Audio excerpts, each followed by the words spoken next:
Hello everyone! So nag-request si Maymay na ipagluto ko siya ng pasta. But before that, I will show you kung paano ko dinidefat yung meat na gagamitin natin sa ating pasta sauce. Gamit ang ating salad master cookware. Particularly, ito yung ating 3/4 roaster. Ayan, may water siya. And then, we will put in our culinary basket. Ayan, yung parang pinaka-strainer. Next, meron tayo ditong ground beef. Ayan, medyo frozen pa siya kasi nilagay ko sa freezer. Ayan, 1.17 pounds. So, madali lang siyang gawin. Let's put in our ground beef dito sa ating culinary basket. Okay, sorry. Then, after natin mailagay, cover lang natin siya and pakuluan natin siya for like 20 minutes in medium to low heat. So, pag may boil na yung water, reduce natin sa low. For now, we will start sa medium heat. Okay? Update you later! So, ayan, kumukulo na. So, reduce na natin sa lowest heat yung ating apoy. So, let us check kung okay na yung ating meat kung defatted na siya. So, ayan, pwede na ito. Tanggalan na natin yung fats, and then, hindi naman siya masyado, okay na walang handle. Ayan, yung na-extract natin na fats, ipa-cool down natin siya. Then later on, ipakita ko sa inyo kung gaano kadaming fats yung ating natanggal. Now, we are going to cook our pasta sauce. And this time, I'm going to use our 5/4 wok. Let's preheat it, kasi hindi na tayo gagamit ng oil sa ating pagsusute. Okay, so preheated na yung ating pan. Ilagay na natin yung ating, okay, una is, I usually put onion first. Mas, prefer ko yun. Pero, iba naman sa bag. So, onion first, and then, again, no oil cooking tayo na maglagay ng oil. Then, let's cover it for 2 minutes para mag-caramelize. Next, let's put in our garlic. Next, ilagay na natin yung ating defatted na meat.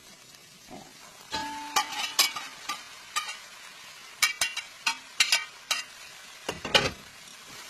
Diba, parang luto na yung ating meat. So, ilagay natin. Then, maglagay tayo ng konting bay leaf. Sayang naman ng bay leaf. Choice nyo yun, diba? Ano yan? Special. Kasi ko ng bay leaf. And then, pepper.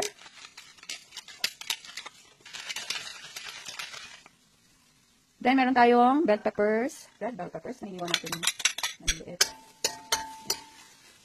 And then, meron tayo ditong chicken franks. Kaya yun naman talaga ni Mimi yung chicken franks. Nilagyan ko lang para may konting ano naman. Texture. Yung ating sauce. Cover muna natin para lang gusto ko yung madurog yung bell peppers. Okay, let's put in our spaghetti sauce. Wala yung brown na gusto natin. Kaya pagkakaan na natin.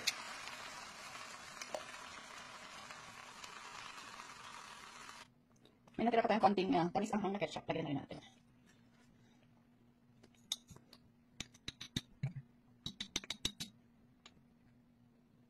We'll just let it simmer. And then, titikman natin kung okay na siya. Yung ating sauce, okay na. Okay na. Tamis ang ham and meaty. Okay na to.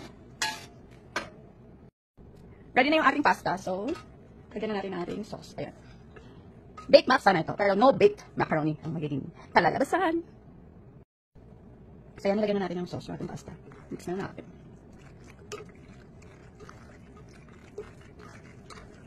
Ayan namin namin sauce.